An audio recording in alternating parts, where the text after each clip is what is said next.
And today we have a masterclass for you. So it will be done by Nederburg Wines. So it's a master cook masterclass wine training. Welcome Lizo and Samia.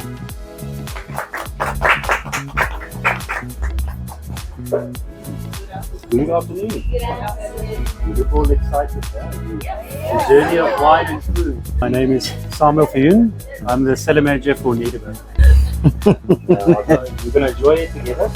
We're going to learn from one another. Wine grapes taste different than table grapes. They are smaller, they've got different sugar contents, and obviously their purpose is to make wine. It's not to be eaten. So we're going to taste now today. We're going to have a blend of varieties. We're going to have single varieties, and so you're going to get some exposure to that.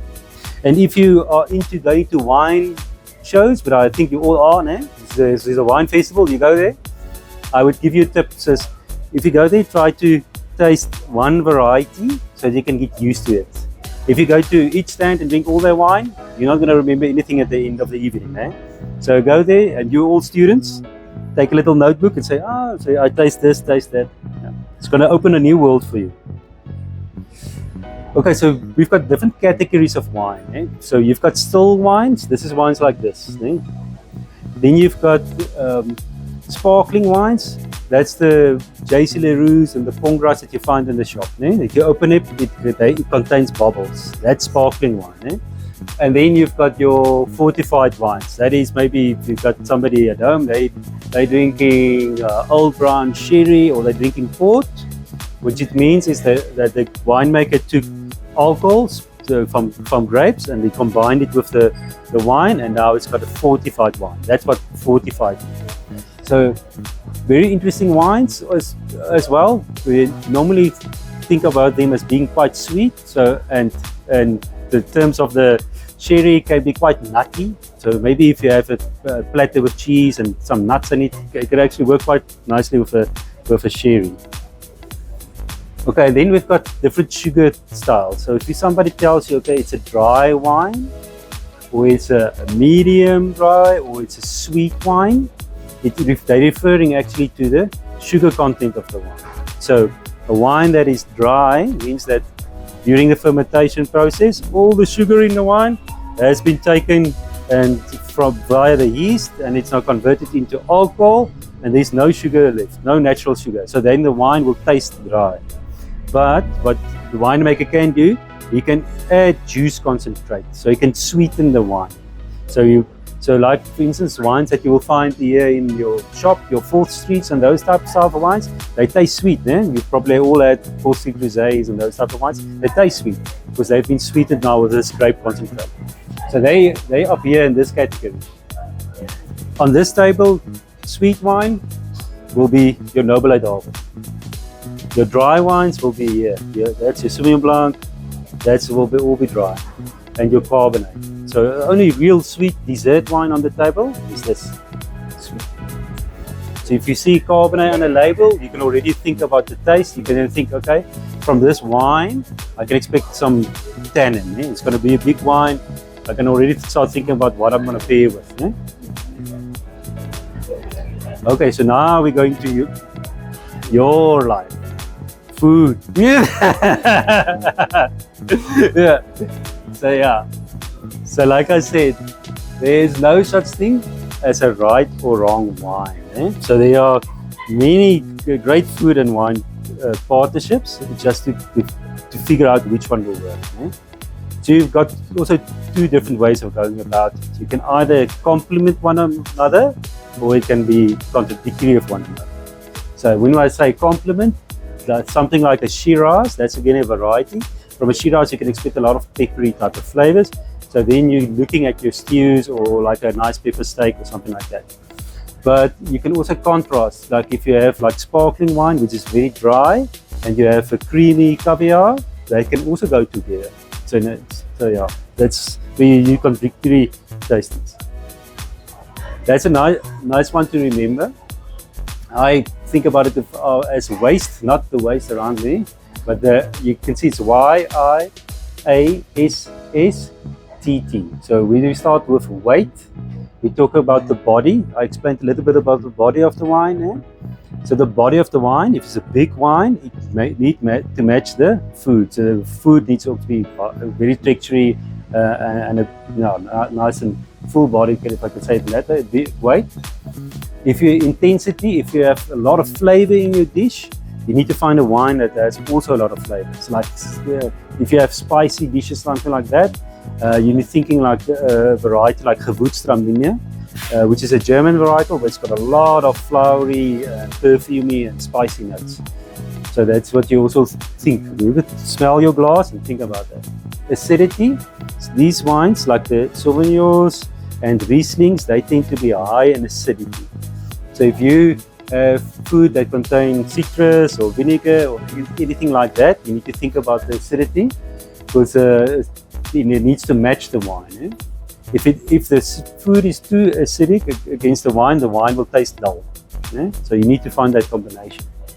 And salty foods, they can be paired with a wine with a touch of sweetness. So again, think about what I've said about the sweetness levels we have here, and if you think about your dishes that you want to prepare, think about the saltiness of your food.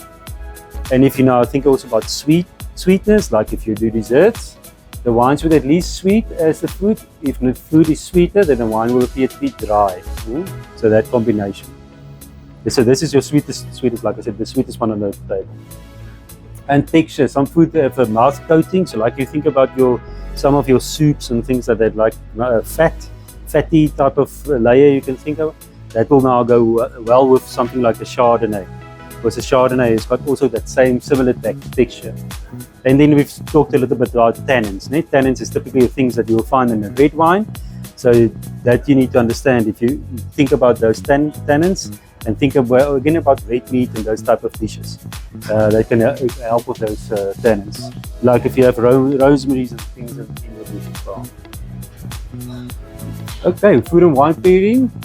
The sense of taste is a combination of 5 primary sensations. So it's your sweet, sour, salt, bitter, and umami. So umami is you probably have heard the word before, but it's a Japanese word, and it refers actually to savory notes.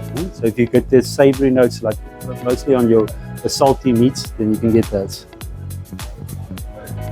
And then this is a basic. Just a quick touch point is that sweetness in food makes a wine appear drier. We've spoke a little bit about that. And stronger and less fruity. And foods with high acidity increases the perception of sourness in the wine, making it taste richer. If you think about mushrooms or wet earth, and you smell the cork, you get that. But this cork, if you smell it, you can smell it. It smells like the wine. It smells like wine. It smells like honey. This is like you smell the flavors of the wine. And you also can look at the cork. Look at the cork that it's fine.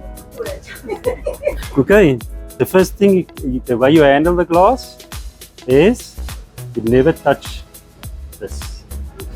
Because if you touch that, your fingerprints are on it. So now if you look at the wine will look cloudy. So now that's why you keep it by the stem. Like you handle it by the stem, like this. Take it by the stem. That's good. So now, perfectly, you will want the white background, so you can look at the wine. So why are we looking at the wine? Why are we looking at the wine? We're looking at do we see something in there, or is the color like brown? If the color is brown, then you expecting it to might be nice and green, then you need to think, this wine might be faulty, it might be oxidized. So that's why I'm looking at the wine. The next thing is you're going to swirl the wine like that. And why do we swirl the wine? It's because if you do this, all the flavors from the wine now goes into this glass in here. So it enables you to smell more, And then you smell. Ooh, what do you smell? What do you smell? So you've got some of those fruits here. Who smells mangoes? Think about mango. Think about those mangoes. Do you work with asparagus? So here's you got the Chardonnay, here's the Chenin. So the Chenin is number 2. Yeah, you can. So this is the one that's actually special. The middle one is Chardonnay. That's a variety that would say it goes well with those textured dishes. Like if you think about the butternut soup, the wine. On the wine side. How does the wine look? Can I see? Is it nice and clear? There's nothing in the glass. There's no debris or something floating about. It's not brown, because in a red wine of this vintage, you don't want any brown colors. And then swirl it. You smell it. And I think about the white wines. It smells totally different. Yeah? So this is Cabernet Sauvignon. So it is the flavors you normally pick up is those dark berry, but also like bluebell, those blue pepper, and those blueberry flavors. As heat, again, if you look at the pole region, you get a lot of color. You see? Compare this now to, let's see the color of the rosé. See? And this is because the red wine stayed on the skins and we extracted the color. Think about if you take a tea bag, you put it into a cup of warm water, you dip the tea bag into the warm water, what happens to the water? Its color changes. Eh? If you taste that water, what happens? The water tastes tannic. Eh? Yeah. So the more you dip it, the more tannin, more color you extract. Same with the red wines. The more times we turn the cap, we pump over, the more color we extract and more tannin extract. And this wine has also been in oak. So you're going to have some tannin from the oak as well. So if you taste it, you find that you taste those tannins. And what happens is this fungus, it has a tube. So it penetrates the berry and with the tube, and then the moisture escapes. So this grape will start shriveling and drying, but it also it forms this botrytis type of flavors. And it turns the color into that golden color. So we need, and it's now very sweet. Yeah? We're talking about almost 400 grams per liter sugar content, which is normally for a grape variety, you will be around 25. So just think how sweet this is. Yeah? So we are there about 40 grams per liter thereabouts, and then we're gonna pick the grapes. You look at the grapes, you see the bunches with the botrytis on it, you smell the grapes, because sometimes if there's a bird that picked the berries, then there's a bacteria coming in and it smells like vinegar, then you know it's not what you want. Eh? You want the pure botrytis. Pick it on a table, conveyor table, and then we've got ladies coming in and all of us standing there and we're sorting the grapes. Every bunch, we smell, look at it and sort it so that the best just ends up in the press. We press it, we put the juice back to the press, and then the next day we drain it again, and then we clean and we start fermentation. Then it's a very slow fermentation because of the high sugar content. And if you look at the color, you can see that if you swirl it in your glass, you can see that that's the sugar. You see the sugar? It looks like tears. It's almost forming. Eh? They call it the viscosity. That's the sugar doing that. This wine sugar is now around 200 grams per liter sugar.